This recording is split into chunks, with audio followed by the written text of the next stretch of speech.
Aí o verso 15 inicia o nosso tema de hoje, prosseguindo com vinde a mim e aprendei de mim, achareis descanso, o meu jugo é suave, o meu fardo é leve. Venham e aprendam a viver assim. Meu chamado para com cada um de vocês é para a experiência desse tipo de vida. É para a experiência desse tipo de vida. Não chamei vocês para andarem apavorados, nervosos, angustiados, com a espada do juízo brandindo na cabeça de dia e de noite, num estado culposo, neurótico, angustiado, de expectações de uma perversidade divina, fruto de uma severidade inexplicável de um Deus que tem prazer nas minúcias esmigalhantes da existência humana. Não. Deus, o meu Pai, não é assim, Jesus está dizendo. E no verso 15, depois de ter feito o que fez e libertado as pessoas que libertou, e de saber que eles tinham se retirado dali do culto, para conspirarem como é que eles iriam fazer para matar Jesus quando tivesse oportunidade. E esses aqui nem foram os que vieram executar o plano depois em Jerusalém, meses depois. Esses aqui são apenas parte de todos os grupos religiosos fanáticos que, encontrando Jesus pelo caminho, sendo vencidos na sua lógica de idiotas, na argumentação, não tendo o que responder, como todo bom idiota, apela para o apedrejamento, para a morte, para qualquer meio de fazer silenciamento definitivo da voz que nos contraria, que os contraria. E o verso 15 agora diz, mas Jesus, você está prestando atenção, né? Mas Jesus, sabendo disto, tudo o que Jesus não teve foi falta de ciência e de informação a respeito de como é a mecânica espiritual, psíquica e as capacitações de determinação homicida que habitam o coração desses indivíduos. Ele nunca teve nenhuma ilusão. Jesus, sabendo disto, afastou-se dali. Ele não fica forçando o convívio com quem não quer, com quem odeia, com quem não quer dar razão a Deus, acolher o amor, com quem não tem prazer no bem acima de qualquer legislação, de qualquer lei, de qualquer que seja o convênio moral, ou legal, estabelecido, que privilegiam o amor acima de qualquer pseudo-licitude imediata, porque foi como Jesus viveu e foi o que ele privilegiou. E quando ele está no meio de gente que é o oposto disso, e que, portanto, manifestam logo o fruto de quem são, essa vontade de eliminação, de matar, de calar, de silenciar, de botar a pessoa no ostracismo, de eliminar aquela voz, como acontece o tempo todo na religião, ele afastou-se deles. Como ele mesmo nos diz, se afastou de praticamente todo mundo que é assim. E a gente ainda vê isso, por exemplo, no livro do Apocalipse, lá na igreja chamada de Laodiceia, quando explicitamente, sendo aquele um lugar igreja, uma congregação igreja, ele diz, eu não estou com vocês. Eles estão sozinhos. Na jactância, na supremacia, na arrogância, na soberba de vocês, vocês estão sozinhos. Eu não estou com vocês. Eu não faço parte disso. Vocês oram para mim, cantam para mim, falam do meu nome, mas eu não tenho nada a ver com vocês. Na realidade, eu estou fora daí. Eu me afastei daí há muito tempo, assim como Jesus se afastou daquela sinagoga, se afastou da igreja em Laodiceia, se afastou da sua igreja, se afastou de praticamente todas. Se afastou do cristianismo há muitos anos. Ele visita pessoinhas, coraçõezinhos. Ele não tem nada a ver com instituições que falam em nome dele, ele tem a ver com corações que clamam e pedem pessoalmente o nome dele em suas vidas. Afastou-se dali, como lá aos laodicenses ele disse, eu estou fora daí. Por isso é que ele conclui dizendo, eis que eu estou à porta e bato. Se alguém ouvir a minha voz e abrir a porta, eu entrarei em sua casa, cearei com ele e ele comigo. Do contrário, eu estou fora. Mas Jesus, sabendo disto, afastou-se deles.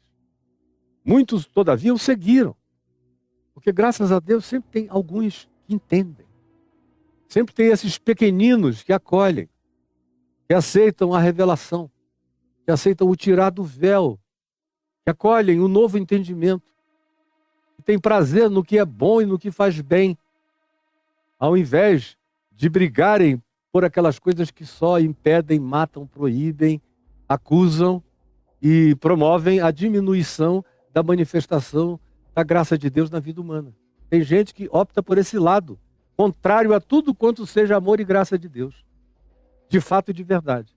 Mas há os pequeninos, os humildes de coração, os que têm humus no ser, em cujos corações a semente cai e frutifica.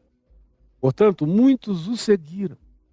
E esses que o seguiram no dia de sábado, ele curou a todos naquele sábado. Mostrando que ele estava ali era para transformar todo dia em dia de cura e o sábado também. Não para fazer do sábado um dia especial de cura, quando Deus ficava todo disponível para curar. Não era segunda, terça, quarta, quinta, todo dia. E no sábado também. Para aqueles que acolhem, abrem o coração e procuram a Deus em espírito e em verdade e aprendem com Jesus como é que o Pai é e como é que Jesus trata a gente e mantém a fé. A esses ele cura a todos. Vai curando. Seja instantaneamente, seja progressivamente, mas é um caminho de cura, no qual tais pessoas colocam o pé para sempre e definitivamente quando entendem isso.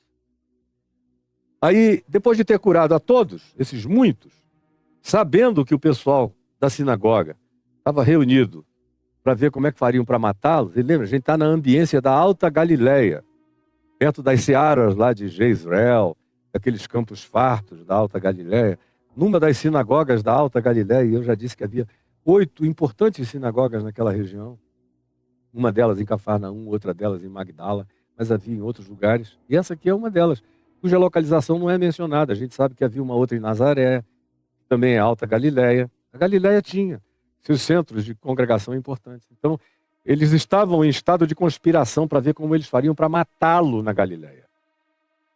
Mas Jesus se retirou do meio deles, foi para um lugar à parte, vieram muitos com ele, ele curou todo mundo, mas ele não brinca com a maldade dos religiosos. Ele sabe que os religiosos fanáticos sofrem de uma maldade satânica, perversa. Por isso, o que ele faz? Preste atenção, está prestando atenção? Está prestando atenção? O que ele faz? Se você estivesse me ouvindo com toda atenção, você pouparia para você mesmo, uma quantidade enorme de dores, de problemas, de decepções, de agravos. Mas é que parece que as mentes estão, de fato, obstruídas e blindadas. A cognitividade está tapada, cimentada, concretada. Não faça isso contra você. Porque ele, depois de ter curado, e não brincando com a maldade religiosa, que ele conhecia como a pior de todas. Você, por exemplo, não vê Jesus se defendendo dos romanos. Me mostre um único lugar nos 4 evangelhos. Você está prestando atenção, né? Me mostre, aqui, ó, me mostre um único lugar nos 4 evangelhos em que Jesus disse: é preciso tomar cuidado com os romanos. Não, ele não diz nenhuma vez. Os romanos para ele não eram perigo. Ele adverte o tempo todo: tomem cuidado com o fermento de Herodes, que é a política de Israel misturada com a religião de Israel, que eram que os Herodes naqueles dias da tetrarquia de João Batista e de Jesus, quando eram alguns Herodes que dominavam partes do país, praticavam em conluio com a religião. Tomem cuidado com esse fermento, isso entra na gente, cria depois a teologia do domínio, que vocês veem sendo praticadas aqui entre nós. Cuidado. Cuidado com o fermento de Herodes, cuidado com o fermento dos fariseus, que é a hipocrisia. Entra com uma facilidade enorme, quando você vê, você já está destruído. Tomem cuidado com essa gente religiosa, fanática, porque esses aí é que matam e destroem. São os verdadeiros satanases que existem contra o Evangelho. Foi assim que eles existiram em relação a Jesus, contra Jesus até que o mataram. Foi assim que eles existiram contra os apóstolos. Foi assim que, dentre os apóstolos, eles existiram prioritariamente contra Paulo, que foi morto pelos romanos, mas sob pressão e indignação constante, histórica, anos e anos e anos de persecutoriedade, com clamor para que ele fosse eliminado, morto e destruído. Quem pedia isso eram os religiosos judeus, odiando o Evangelho. Hoje em dia, o nosso problema, por exemplo, nesse país, não são os religiosos judeus, são os cristãos que foram judaizados, que se entregaram à lei de Moisés, hipócritas como os fariseus, mentirosos como os fariseus, e que querem, dentro do que seja possível, do que lhes seja possível, esteja ao alcance da mão deles, calar todo mundo e toda voz. Que seja a voz que antagonize a maldade deles, de supremacismo religioso contra a graça de Deus. Então Jesus, que não brinca com essa maldade, e sabe que é daí que vem a cruz, porque foi desse mesmo espírito, dessa mesma gente, que a cruz se ergueu, Jesus foi morto por esse tipo de gente e de espírito. Ele, no verso 16, adverte então a todos os que ele tinha acabado de curar de toda a sorte de enfermidades em dia de sábado, para não saírem transformando aquilo numa publicidade. Eu não preciso de publicidade, e dadas as circunstâncias, não tornem o que eu acabei de fazer em algo publicizável para todos os lados, não façam isso. Eu não preciso disso. E aí o verso 16 eclode por causa desse contexto e dessa ambiência. Não é do nada que isso aparece aqui. Tudo tem relação no Evangelho, os contextos antecedentes, imediatos, se falam e se entrelaçam o tempo todo. Portanto, Jesus os advertiu. E tem um porém, e esse porém remete para a conspiração, para as curas no dia de sábado, para essa pauta de perversidade dos fanáticos religiosos. Assim, advertindo-lhes os que acabaram de ser curados, enfia no meio disso uma adversativa, advertindo-lhes, porém, que eu não expusessem à publicidade. A gente está falando de Deus em Cristo Jesus que não precisa de propaganda. Deus não precisa de propaganda. Ele não faz as obras dele e fica mandando que se bote uma placa dizendo: viram os relâmpagos, perceberam as auroras boreais, viram como as sementes se abriram mais uma vez, como o sol nasceu e o sol se pôs, como tem infinitamente mais gente parindo filhos normais do que filhos deficientes. Não. Assim como Jesus não fala de Jesus, Deus, o Pai, não faz propaganda de si mesmo. Jesus tampouco, ele diz: tudo quanto meu Pai faz, eu faço a mesma coisa. Tudo que eu vejo do meu Pai, eu pratico. Por isso ele é a cara do Pai. E diz: não me exponham à publicidade. A publicidade tem um poder de divulgação imediata e de provocação de um desgaste enorme num curto espaço de tempo. Não precisam me expor à publicidade os meus atos, as minhas obras, as minhas realizações, as minhas palavras. A minha vida tem um poder de vibração de realidade, de pervasão nos mundos. Com palavras orais ou sem palavras, os fatos e os frutos se comunicam. A natureza daquilo que de mim brota conversa com o todo da vida e da criação. Eu não preciso de publicidade. E ele fez isso, e diz aqui o texto de Mateus, no verso 17, ele fez isso para se cumprir o profeta Isaías. E aqui, Isaías, em relação ao qual se faz referência, é a passagem do capítulo 42 de Isaías. Você está me vendo aqui? É a passagem do capítulo 42 de Isaías, onde Deus diz a mesma coisa com outras palavras, mostrando que para os apóstolos, para Jesus, o letrismo, o literalismo de citações bíblicas não era algo que eles observavam com meticulosidade, nem um pouco.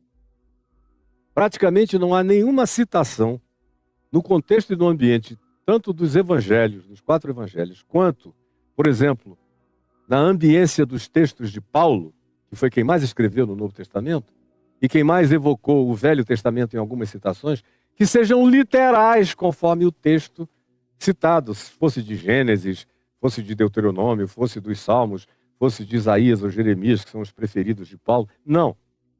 Eles trabalham com o espírito, com o sentido, não com o letrismo, como fazem os religiosos, que se dedicam à letra. Por isso, para eles é tão importante estudar o hebraico, estudar o grego. Para alguns, hoje em dia, até o aramaico. E para Jesus, nenhuma importância. O importante é, como um bom pequenino de coração aberto, entender o sentido das coisas. Quem fica buscando verdade em letras acaba se tornando mal, como diz Paulo. A letra não só mata a gente, mas faz da gente, dá a gente um espírito homicida de conferência para ver se as meticulosidades se encontram. E quando não se encontram, eles, em nome dessa lei e dessa letra, fazem qualquer maldade. Vocês sabem perfeitamente como isso funciona.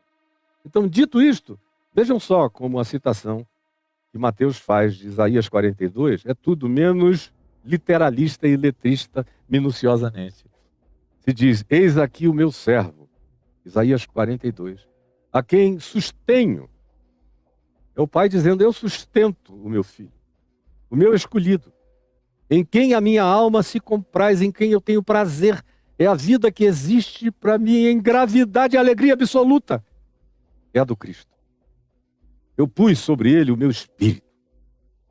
E ele promulgará o direito aos pagãos. Ele vai ensinar gente do mundo inteiro a se tornar muito melhores do que esses filhos de Abraão, de Isaac, de Jacó, ou filhos da lei de Moisés, ou da jactância religiosa do judaísmo.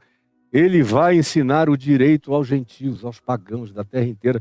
Vai aparecer gente boa de Deus no mundo todo, onde ninguém esperava que fosse surgir. É gente que vai acolher o Espírito de Cristo. Não clamará, nem gritará.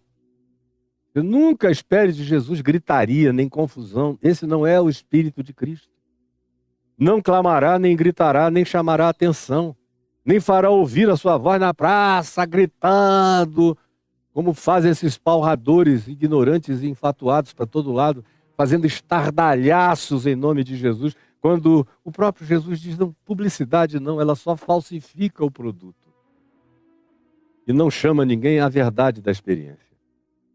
Por isso se diz, não clamará e não gritará e nem fará ouvir a sua voz na praça, não esmagará a cana quebrada, nem apagará a torcida que fumega, em verdade promulgará o direito, o que é verdade, o que é justo, o que é devido, o que tem significados e significações de importância superior às coisas que são infinitamente menos importantes porque são menores do que o valor da vida. Ele, porque recebe de mim o sustento, diz o Senhor, ele não desanimará, nem se quebrará até que ponha na terra o direito. É uma promessa de que o cristianismo que veio como invenção dos homens vai falir, ou vai cair em descrédito, tudo que é religião, tudo que é igreja.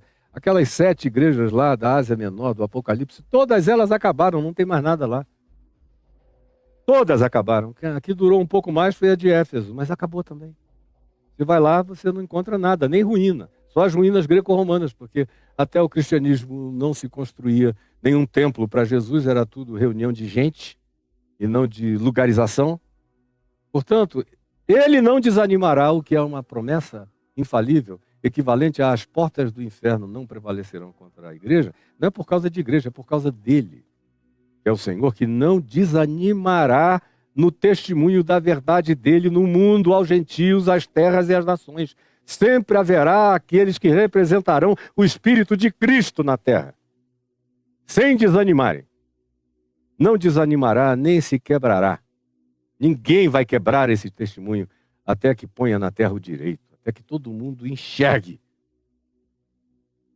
E as terras do mar, que é uma expressão antiga, primitiva, de 1000 anos antes de Cristo, mais do que isso, até hoje é um problema muito grande para a história e para a arqueologia definirem exatamente quem eram os povos do mar. Até hoje. Hoje já se tem uma ideia muito mais clara. Mas naquele tempo era um negócio assim meio vago. Eles sabiam que tinha gente para além dos oceanos, para além do Mediterrâneo, para além do Atlântico, para além de qualquer mar que eles conseguissem divisar, tinha gente. Embora esses aqui não tivessem conhecimento tão próximo de qualquer realidade como essa. Mas o profeta, falando da parte de Deus, diz isso.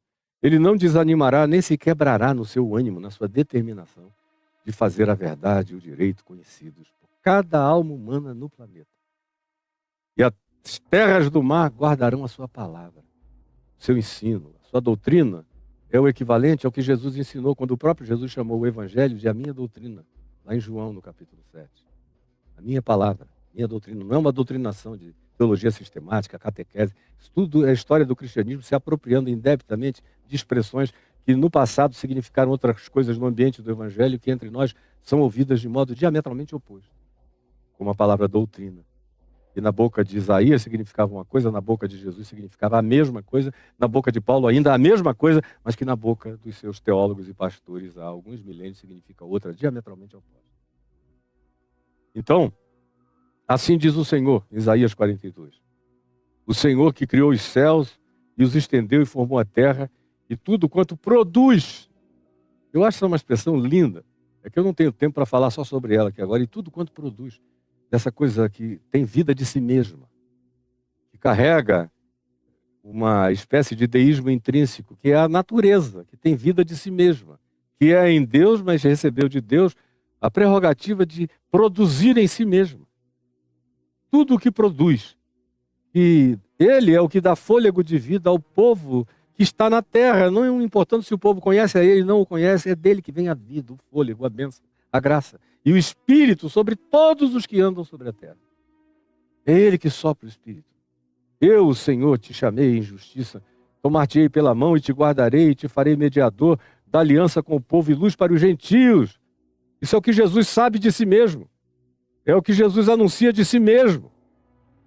Se referindo a esse que o Senhor ungiu, e que ele economiza dizendo, exceto em raríssimos casos, como lá em Lucas capítulo 4, verso 16, na sinagoga de Nazaré, quando ele cita o texto de Isaías 61 com seus lábios e termina dizendo, hoje essa profecia, essa escritura se cumpriu em mim, diante dos olhos de vocês. Ele sabia, claro, que ele é a encarnação disso tudo, que ele é o mediador da aliança com o povo, não com o povo de Israel exclusivamente, mas é luz para todo mundo, para todos os gentios. É assim que Jesus vê a vida. Ele veio e afirma isso inúmeras vezes para abrir os olhos aos cegos em todos os níveis de cegueira e de cognitividade. Para tirares da prisão o cativo de todas as formas de aprisionamento, sobretudo aquelas que são prisões mentais, espirituais e psíquicas. E do cárcere tirar todos os que jazem em trevas, os que moram na desesperança, no cárcere da desesperança. Eu sou o Senhor. Senhor é o meu nome, eu vou fazer isso. Essa é a minha glória. Esse é o texto que é citado em Isaías, aqui em Mateus, no capítulo 12, no verso 17. E ele disse, não me exponham à publicidade para se cumprir o que foi dito por intermédio do profeta Isaías. E eu acabei de ler o texto em questão. Agora eu vou ler de novo, para mostrar para vocês o que eu disse introdutoriamente, antes de ler o texto de Isaías 42. Ou seja, que para Jesus e para os apóstolos, não existe apego ao letrismo, nem aos literalismos letristas, nem havia essa advocacia da suposta inerrância das Escrituras, significando com isso que letra depois de letra, artigo depois de artigo, ponto depois de ponto, tinham que estar presentes na mesma sequência. Não é assim que Jesus trata o Velho Testamento, nem é assim que os apóstolos o fazem, dentre eles muito menos Paulo. É só ler comparando com as citações que vocês vão ver a liberdade interpretativa. A partir de uma outra perspectiva, que é aquela, preste atenção de novo e outra vez, é aquela que tem Jesus como chave hermenêutica interpretativa. É assim que Jesus faz. Ele é a rocha de esquina, portanto ele lê tudo do Velho Testamento a partir do que ele veio fazer e cumprir.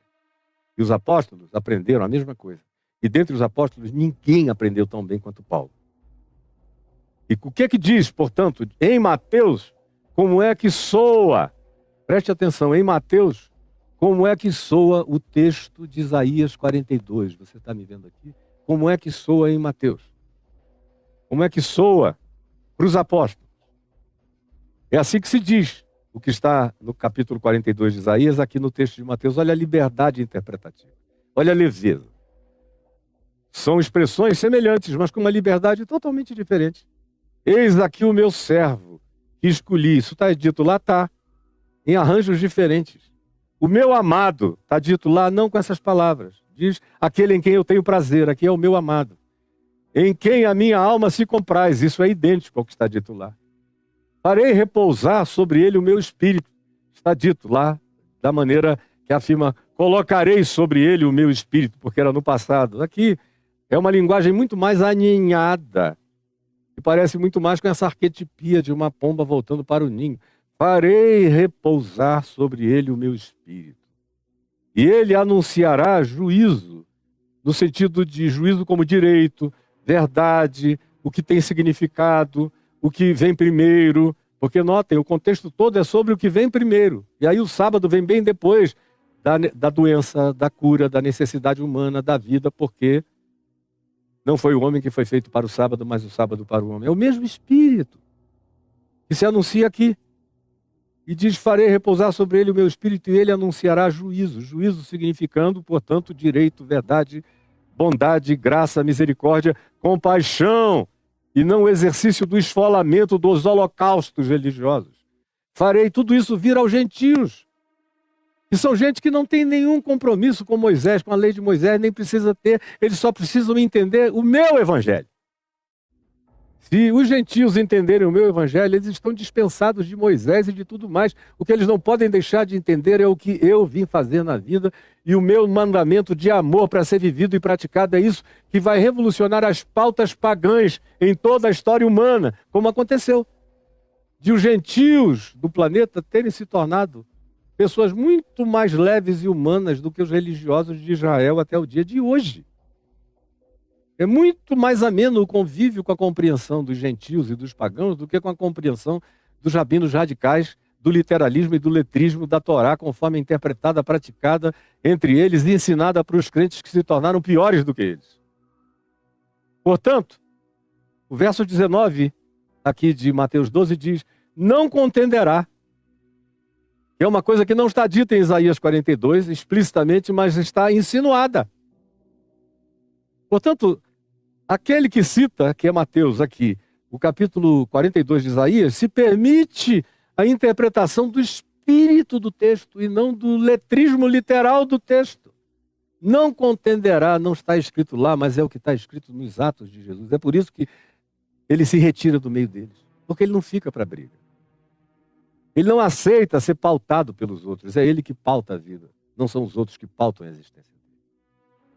Você aprender isso, você aprendeu um princípio maravilhoso. É Jesus quem pauta a vida. Ele não aceita que a existência dos outros pautem a vida dele. Aí quando eles querem pautar a vida de Jesus com a contenda, com o ódio, com a briga, para conflagrar-se um processo de rivalidade que pode gerar violência, era tudo que os religiosos lá da Alta Galileia queriam para terem um pretexto para o matar. Ele, porém, se retirou dali. Foi para outro lugar. Com eles, não. Com essa gente eu não ando. Nesse meio eu não fico. Eu saio dessa igreja, eu abandono essa congregação, essa sinagoga, esse ambiente. Eles podem falar o meu nome o quanto queiram, mas eu não estou no meio deles. Eles podem até dizer em conjunto, o Senhor está no meio de nós, mas eu não estou no meio deles. E aí se diz, ele não contenderá. Você vir, briga e contenda, pode ter certeza, Jesus aí não está. Eu fico vendo como as pessoas naturalizaram os ódios eclesiásticos, os ódios religiosos, as contendas, as brigas, briga de profecia. Desde que eu sou um jovem pregador no Evangelho, que eu me habituei a ver brigas de profecia, um pseudo-profeta profetizando contra uma profetisa e vice-versa. Você vê isso, esse negócio agora está na internet para todo lado, um contra o outro. Jesus tem alguma coisa a ver com isso? Não, Jesus não conhece nem essas pessoas, não sabe nem quem elas são. É claro que eu estou falando isso na perspectiva do que Jesus disse. Quando chegar aquela hora das apresentações e a pessoa vier reivindicar uma relação com Jesus, dizendo em teu nome, eu te chamei de Senhor, porque Senhor é o teu nome, tu disseste isso lá em Isaías 42, e eu te chamei de Senhor. Eu exercizei, eu fiz milagres, eu profetizei, eu fiz e aconteci. E Jesus diz, aqui em Mateus 7, ele mesmo dizendo, eu porém lhes direi, eu nunca vos conheci. Apartai-vos de mim, todos vós os que praticais a iniquidade. Saiam. Mas esse pessoal, Jesus deixou falando sozinho. Como essa multidão de pessoas do cristianismo que estão em volta de nós, gritando, malafaiamente, gritando, felicianamente gritando, magnomaltamente gritando, ou como líder da bancada evangélica, sostenemente gritando, contendendo e brigando. Estão brigando sozinhos. Jesus não está dando backup a nenhum deles. Porque ele, sobre ele se diz, não contenderá. Não contenderá. Teve contenda? Estão contendendo sem a presença de Cristo. Aprende isso para sempre. E saia dos ambientes da contenda o mais rápido que você puder, porque a contenda é filha de Satanás, é filha do diabo. É filha daquele que provoca divisão, que quer gerar antagonismos entre as partes, ódios destrutivos. A contenda tem um pai. E é o pai da mentira, e é aquele que é homicida e raivoso, e que quer o ódio entre os humanos desde o princípio. Esse é o pai da contenda. Portanto, ele, o Cristo, não contenderá, nem gritará. Se alguém quiser ouvir a voz dele, saia da contenda, saia da gritaria e preste atenção. Aprenda dele. Ele fala com naturalidade. Ele não gritará, ele não imporá, ele não impingirá, ele não doutrinará, fazendo você engolir dogmas. Isso aí é a religião, não tem nada a ver com Jesus. Nem alguém ouvirá nas praças a sua voz. Isso está dito em Isaías 42, está repetido aqui, foi praticado por Jesus. Você vê Jesus algumas poucas vezes erguendo a voz e falando. Uma delas está em João, no capítulo 7, no último dia da festa dos tabernáculos, quando se diz, e Jesus, levantando-se no último dia da festa, falou em grande voz, se alguém tem sede, venha a mim e beba, e citou a profecia de Ezequiel, dizendo, eu sou o cumprimento do que Ezequiel manifestou. Eu sou o templo inconstruível. Eu sou o templo escatológico, que não é feito nem de pedras nem de carne, nem nesse lugar. Eu estou aqui, eu sou o templo, é de mim que brotam as águas vivas. O templo de Ezequiel é inconstruível, já foi manifestado em Cristo Jesus, já está cumprido em Jesus. Pelo amor de Deus, vocês não querem entender isso? É tão explícito. Não gritará, não fará alarde em lugar nenhum, nem usará as multidões para dizer, oba, aqui tem gente abessa, deixa eu gritar. Ao contrário. Os irmãos dele lá na Galileia, um dia disseram a ele, olha, se tu és esse cara mesmo, e fazes tudo o que tu fazes, e sabes tudo o que tu sabes, e realizas tudo o que tu realizas, muda para Jerusalém, não perde mais nenhuma festa sagrada, onde tem muita gente, que é para tu aproveitares a oportunidade das multidões, que foi o que o diabo disse a ele na tentação também. A segunda tentação já foi no templo, pula do pináculo, para que todo mundo veja, faz uma publicidade pessoal de ti mesmo. Ou a terceira, tu reinos deste mundo, eu te darei tudo, todo mundo vai saber quem é você. Você vai ser o maior influencer planetário de todos os tempos. E Jesus procurou isso? Me responda se ele procurou. Não. Ele não precisa se impor na força nem no grito. Isso aí é o fanatismo religioso que faz isso e ele não tem nada a ver com essa gente nem com esse espírito. Também se diz, não esmagará a cana quebrada, aquela cana que já está partida, que o vento já quebrou. Ele não vai lá e quebra, pá, arranca, não. Era uma imagem para o modo como ele trata as pessoas, que já estão quebradas na vida. São esses cansados e sobrecarregados, vergados e dobrados, vinde a mim, que eu vos aliviarei, porque ele não esmaga a cana quebrada. Não apaga a torcida que fumega. É o pessoal que já não tem mais nenhuma esperança, que já desistiu de tudo, que faliu de tudo. Ele vai, sopra essa brasinha final, acende esse pavio. Está no fim, tem um calorzinho mínimo, e se não tiver mais nada, ele acende esse fogo. Ele dá as oportunidades que continuam. Amanhã eu prossigo falando mais disso. Até que faça vencedor o juízo. O juízo, repito pela quarta vez hoje, não é julgamento. É a verdade, o direito, a bondade, a misericórdia, todas as coisas que decorrem da graça, do bom senso e da verdade de Deus. E no seu nome esperarão os pagãos, que não têm esperança de nada em lugar nenhum. Os que vierem a ter serão os que vierem a conhecer. Bom, o tempo já acabou. Eu só fiz uma introdução textual, comparando o contexto do que Jesus tinha falado, ilustrações que ele trouxe da seara, de Davi, do homem da mão ressequida na sinagoga, do ódio desse pessoal, e a razão pela qual ele cura muitos e depois diz, não me exponham à publicidade, e a comparação entre Isaías 42 e o texto, e a afirmação da liberdade hermenêutico-interpretativa de Jesus, dos apóstolos, daqueles que compreenderam o sentido da palavra, que não se agarram a letrismos, mas praticam o espírito do ensino de Cristo Jesus.